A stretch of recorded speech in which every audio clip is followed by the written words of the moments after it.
4 na oras pa lang sina Steven na nasa park ay uwing-uwi na siya. Hindi niya alam kung bakit pero bigla na lang siyang kinakabahan. At si Althea agad ang una niyang naisip. Sinubukan niyang tawagan ito kanina pero out of coverage. Tay, tawag ni Steven sa tatay na humahabol-habol sa mga kalapitang nasa park. Agad naman na lumapit ang tatay sa kanya na hinihingal. Mas pawisan pa nga ito kaysa kay Tonton. Siya naman ay nakaupo lang sa may bench habang binabantayan ng anak. Ano, parang inis na nasagot ng tatay niya. Mukhang nabitin ito sa laro. Kita mong nag-e-enjoy pa ang tao eh. Panira ka talaga kahit kailan. Kung sana ay hindi lang sana kinakabahan ng binata ay baka tawanan niya pa ang tatay dahil sa pagdadabog nito. Pero masama talaga ang kutob niya eh. Unang beses na kutuban siya ng ganito at hindi siya mapakali. Parang iba ang pakiramdam niya ngayon. Uwi na tayo. Nag-aalala kasi ako sa asawa ko, Tay. Kanina ko pa siya tinatawagan pero out of reach siya. Baka kung ano na ang nangyari doon. Nag-aalala lang ako. Mag-isa pa naman yun sa bahay. Kinakabahan na saad ni Steven sa tatay. Iba talaga ang pakiramdam niya ngayon. Nang maramdaman ang pagkabalisa sa boses ng kanyang manugang, tumungo si Jaime. Minsan lang magkaganito ang manugang niya. Yung parang balisa ito at hindi mapakali. Sige, wala ka na bang ibang dadaanan? Tanong na lang nito. Saka binitbit ang bag na may laman na gamit ng apo saka hinawakan sa kamay ang batang si Tonton na busy kumain ng ice cream. Bibili lang ng pizza. Paborito kasi yun ni Althea. Banaad pa din ang kaba sa boses ni Steven. Ewan, talaga iba ang kutob sa ngayon. It's like something really happens. Maraming senaryo ang naglalaro sa utak ni Steven habang nasa biyahe sila pauwi. Nanlalamig ang kamay niya. Tinatawagan niya si Althea habang nagdadrive pero hindi niya ito makontak. Mas lalo tuloy na didagdagan ang kaba niya. Hindi pa rin ba sumasagot? Tanong ni Jaime. Kitang-kita niya kung papaano kabahan ang manugang. Hindi pa rin, Tay. Sinubukan na tawagan ulit ni Steven sa numero ng dalaga pero ganun pa din. Nagri-ring naman ang cellphone niya. Baka naman nakatulog lang. Alam mo naman na tulog mantika iyan asawa mo. Kalmado lang na saad ni Jaime. I don't know, Tay. Parang wala sa sarili na tugon ni Steven. Iba talaga ang kutob ko dito. I'm sweating bullets here without reason. Kung wala lang sakay na iba si Steven ay baka pinalipad niya na ang sasakyan para marating ang bahay nila. Pinagpapawisan siya ng malamig kahit nakabukas naman ang aircon sa sasakyan niya. Halos takbuhin naman ni Steven ang pagitan kung saan siya pumaroda at pintuan nila. Karga niya ang tulog na anak habang nakasunod naman ang tatay Jaime niya sa likuran. At ganun na lang ang gulat nila nang makita ang kalat sa sala. Parehas na natigilan ng magbiyenan na makita ang mga damit na nagkakalat sa buong salas. Nagkalat ang mga damit sa buong bahay. Parang napakagulo, parang hinalughog. Mas lalo tuloy na dagdagan ang kaba ni Steven. What the? Steven cursed. Baby, Althea, where are you? Are you okay? Nagkukumahog na tawag ni Steven sa asawa. Parang mababaliw siya. Mababaliw siya oras na may mangyaring masama sa dalaga. Sana pala hindi niya na iniwanan ang dalaga. What if? What happens before repeat twice? Paano kung may masasamang loob ang pumasok sa bahay nila kaya makalat ang bahay nila? Kaya pala siya kinakabahan kanina pa. Ibinigay naman ni Steven ang anak sa tatay sa tinakbo ang kwarto nila. Nagbabasa kali na nandoon ang dalaga. Althea, baby, are you there? Tawag ni Steven sa dalaga, Mrs. ko. Please baby, sumagot ka. Althea, mabilis na nilapitan ni Steven ang asawa na nakaupo sa gilid ng higaan nila. Yakap nito ang tuhod at nakayuko ang mukha doon. Fear suddenly creeps against Steven. Baby, are you okay? May masakit ba sayo? Tell me please. Did someone? Umalis ka na. Ayaw kitang makita. Umalis ka na. Malakas na sigaw ni Althea habang tinutulak siya gamit ang isang kamay. Ayaw kitang makita. Umalis ka na, Althea cried. Ayaw kitang makita. Steven was hurt at that word. Maraming beses na ang nagsabi sa kanya ng mga salitang iyon, pero ang marinig ito mismo sa bibig ng dalaga ay mas doble ang sakit niyon. Pero pinatigas niya ang damdamin. This isn't the time to be emotional. Why? Kinakabahan na tanong ni Steven. Why do you hate me? May nagawa ba akong masama? May hindi ka ba nagustuhan? Galit ka ba kasi hindi ka nakasama? Steven was panicking. Tell me, please. Hindi mo na ba ako mahal? Ikaw. Tumingin sa kanya ang dalaga na puno ng hinanakit at galit ang mga mata nito.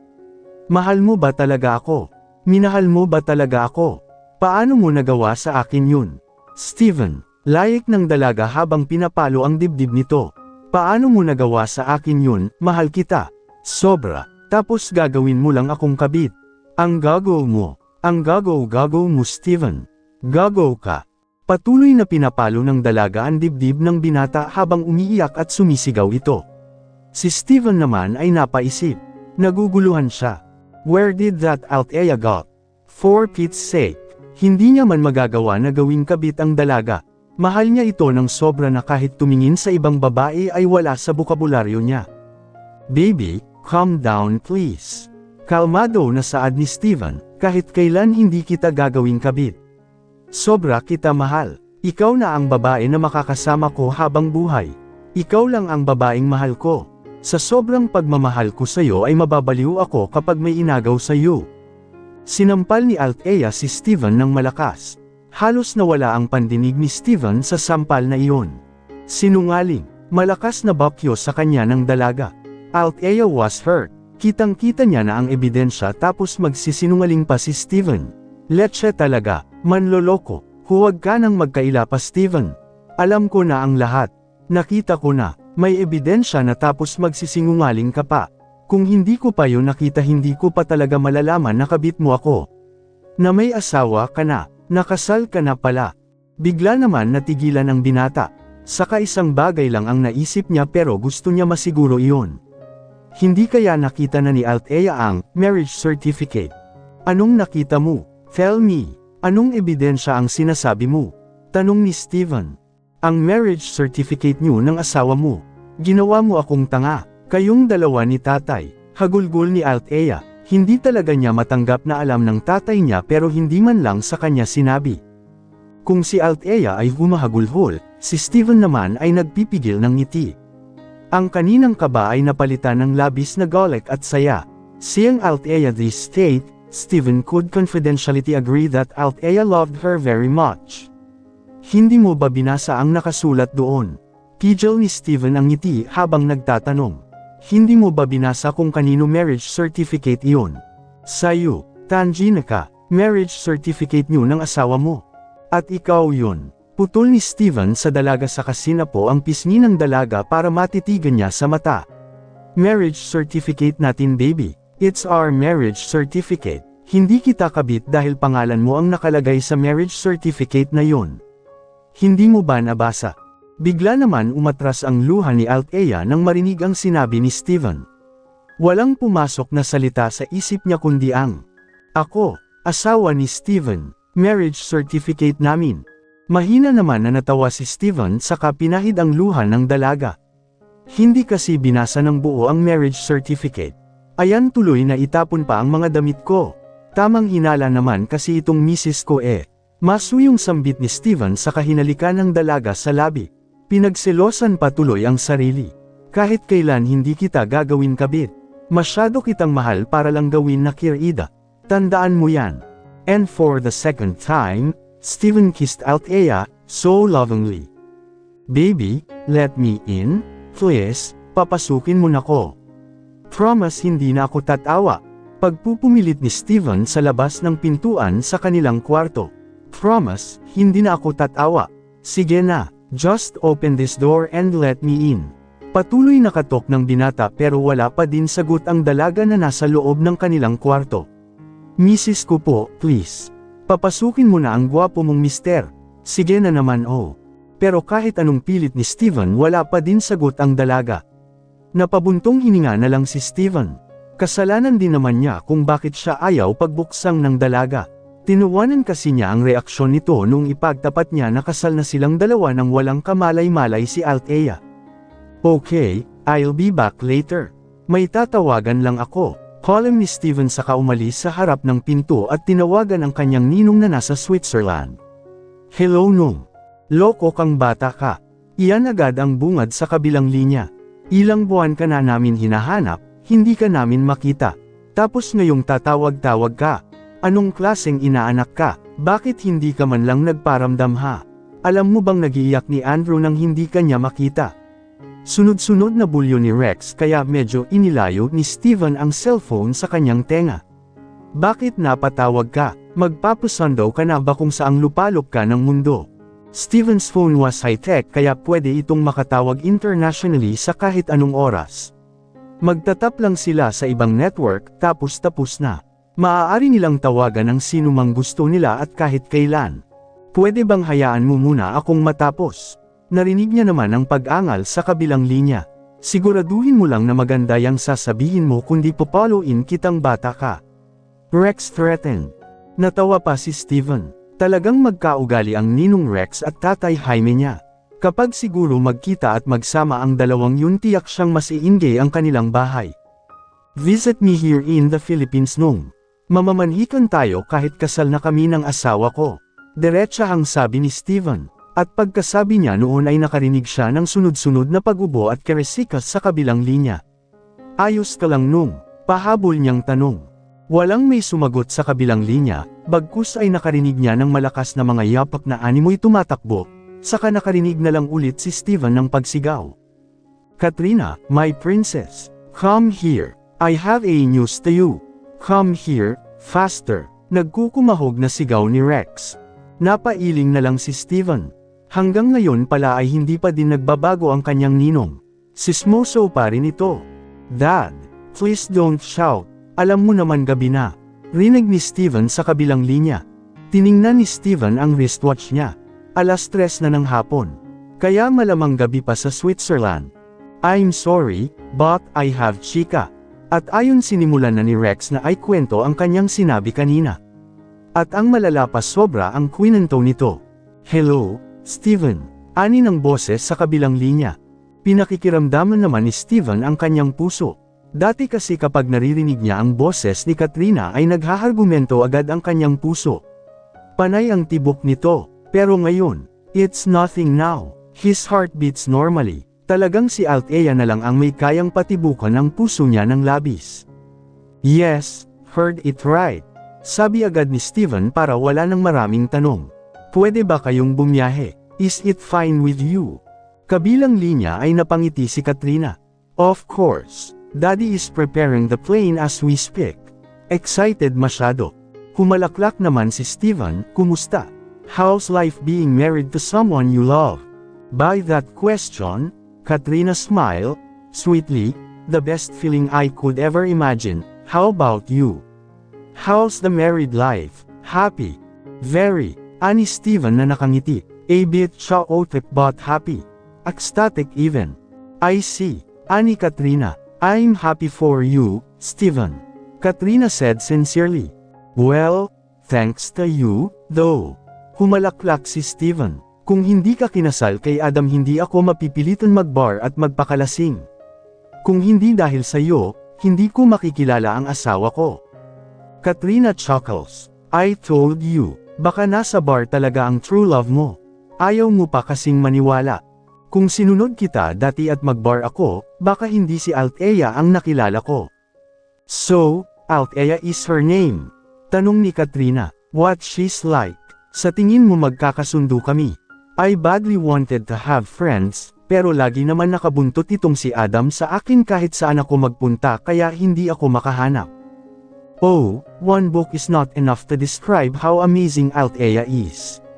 May pagyayabang na naririnig sa boses ng binaya, at sigurado aking magkakasundo kayo. In love much, aren't we?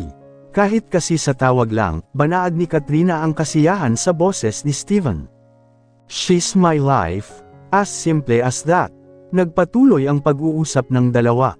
Nagplano na rin sila kung anong kailangan dalhin at bilhin kapag namamanhikan. Natawa pa si Rex dahil nauna daw muna ang kasal bago ang pamamanhikan. Habang patuloy na nag-uusap sina Steven, sa kabilang dako naman ng bahay nila, naroon si Althea, nakahiga sa kanilang kama at nakatalukbong ng kumot. Hiyang-hiya siya sa naging reaksyon niya kanina. Lalo pa nang tinuwanan siya ni Steven at kanyang tatay. Wala tuloy siyang mukha na naihaharap. Tanga-tanga niya kasi, nag-react agad nang hindi man lang tinapos na basahin ang papel. Napahiya tuloy siya sa sariling katangahan. Nagwala pa siya. Ang malala, tinapon pa niya ang mga damit ng binata. Hiyang-hiya tuloy siya. Pero bukod sa hiya na nararamdaman ay masaya siya na malaman na kasal na pala sila ng binata. Kung papaano man yun nangyari ay wala siya alam. Kanina pa siya na nasa loob lang ng kanilang kwarto. Ayaw niyang makita si Steven o kahit na ang tatay niya. Nahihiya siya. Layik nang iyak pa siya kanina. Wala naman palang silbi ang paghagulhol niya. Katangahan lang pala niya yun. Nakarinig ulit si Althea ng katok sa pinto. Wala siyang balak na pagbuksan ito. Anak, ako to. Ang gwapo mong tatay. Ani ng tatay niya sa labas ng pintuan. Hindi siya sumagot kaya nagsalita ulit ang tatay. Hindi ko kasama si Steven. Ibinigay ko lang ulit si Sabrina. Mukhang gutom na eh. Ubus na din ang gatas niya sa supon. Dahil sa sinabi ng tatay niya ay napilitan na bumangon si Althea. Hindi niya gusto na magutom ang anak. Dahan-dahan naman na binuksan ni Althea ang pintuan. Tulog. Tanong niya nang makita ang anak na nakasiksik ang mukha nito sa leeg ng tatay niya. Oo, sagot ng tatay niya. Dahan-dahan na kinuha ni Althea ang anak. Nagising naman ang anak dahil doon. Kaya niyugyug niya ito ng marahan para patulugin ulit. Hindi mo ba papapasukin si Steven? Hindi na natapos ang sasabihin ng tatay niya dahil pinagsarhan niya ito ng pinto. Ayaw niyang narinig ang pangalan ng binata. Naalala lang niya ang katangahan. Inihiga naman ni Althea ang anak sa kama sa katinabihan iyon at pinadidi sa so niya. Mukhang hindi pa busog ang anak dahil sunod-sunod ang pagsipsip nito. Dahan-dahan lang Sabrina, marahan niyang sabi sa kahinaplos ang buhok ng dalaga. Wala naman aagaw dyan, sayo lang lahat yan. Ang bilis talaga ng panahon. Parang kahapon lang noong ipinanganak niya si Sabrina pero ngayon magwawalong buwan na ang anak. Huwag ka naman magmadali sa paglaki anak. Malapit ka ng mag-isang taon. Ang bilis ng panahon, pakikipag-usap ni Althea sa anak. Nakaramdam naman ng antok si Althea kaya umidlip muna siya. Pero bago pa man siya tuluyang makatulog ay nakarinig siya ng bukas ng pinto at yabag ng paa sa naramdaman niya na may humulik sa noo niya at doon siya tuluyang nakatulog. Nagising si Althea dahil sa munting ingay sa loob ng kanilang kwarto.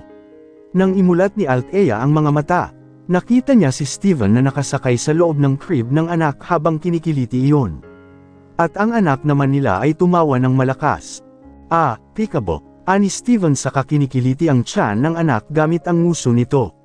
Si Sabrina naman ay halatang tuwang-tuwa dahil sa ginagawa ng daddy nito sa kanya. Pati si Steven ay tumatawa din. Napangiti naman si Althea sa kapasekretong kinuha na ng video ang kaganapan na iyon. Steven is really the sweetest dad. Hindi na siya magtataka kung paglaki ni Sabrina ay maging daddy's girl ito. Huwag mong patawanin masyado baka kabagin. Ani Althea. Mabilis naman na umikot ang ulo ni Steven para sulyapan ang dalaga sa kakinarga si Sabrina at tumabi sa asawa. Inilagay ni Sabrina sa pagitan nila ni Althea at hinalikan pareho sa noo ang dalawang prinsesa niya. Good evening. Masayang bati ni Steven sa asawa.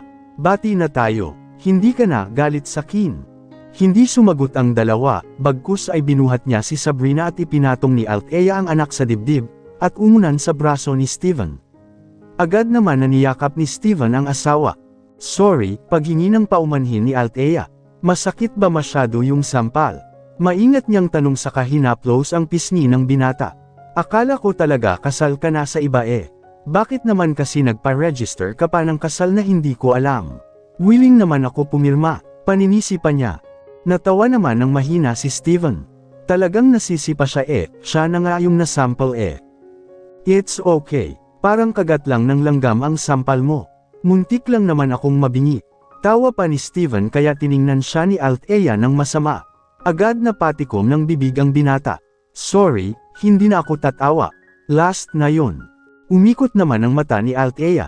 Halata kasi sa mukha ni Steven na gusto nitong matawa ngunit pinipigilan lang.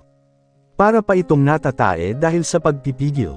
Huwag mo nang pigilan yang tawa mo. Aniya kaya malakas na tawa ang umalpas sa labi ni Steven.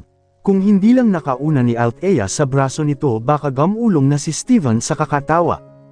Tapos ka nang tumawa, tanong ni Althea nang tumigil na sa pagtawa ang binata. Tumango si Steven, sorry for laughing hard. Sorry ka ng sorry pero tinatawanan mo pa naman ako. It's because you're my happy pill, banat naman ni Steven. Kinikilig ka sa banat ko no. Itinirik ni Althea ang mga mata. Banatan kaya kita dyan. Tingnan natin kung makatawa ka pa. Seryosong saad ni Althea pero tumawa lang si Steven. Parang hindi nito seneseryoso ang lahat. It's my pleasure to be beaten by my wife. Masayang saad ni Steven. I'm willing to be battered husband for you. Hindi ka magiging battered husband sa akin. Ani Althea, masyado kitang mahal para bugbugin lang. Kay Althea normal lang ang mga sinabi niya, pero kay Steven, halos maputol ang kanyang hininga dahil sa labis na kilig. Mahina pang napamura si Steven sa isipan. Si Althea lang talaga ang may kayang pakiligin siya ng sobra. Pinapakilig mo naman ako ng sobra eh. Parang bata na saad ni Steven. Isinisksik pa niya ang mukha sa buhok ng dalaga. Pasalamat lang talaga siya na hindi nakikita ni Althea ang kanyang mukha na pulang-pula na. Para ka namang bata dyan, Steven. Natawa pa si Althea dahil hinigpitan ni Steven ang yakap sa kanilang dalawa ng anak, halatang kinikilig. Mahigpit na yakap pero maingat naman. Hayaan mo na, minsan lang naman akong maglamang sa'yo. Anong minsan? Mas malala ka pa nga kay Sabrina eh. Si Sabrina pwede kung may one saglit. Habang ikaw, sunod ng sunod kahit saan ako magpunta. Para kang tuko, lintayan ni Althea. Mawala lang siya saglit, hanap ng hanap agad si Steven sa kanya. Kala mo naman talaga, lalayasan eh. That's how much I loved you baby. Malambing na saad ni Steven. By the way, my ninong will be coming here. Imporma ni Steven. Dito sa atin. Bakit? Mamamanhikan kami. Ikling sagot ni Steven. Napangiwi si Althea. Kasal na nga tayo nang hindi ko nalalaman sa pa kayo mamamanhikan. Baliktad yata. They don't know na kasal tayo. Only me, Tatay, Sabrina and Cadmus. He's my friend who processed all the papers, legally of course. Saad ni Steven. And now that you know about our deepest secret, I decided to ask your hand to Tatay for marriage formally kahit nakasal na tayo. For the sake of traditions. Kailan sila dadating? Tanong ni Althea. They'll be at Manila tomorrow.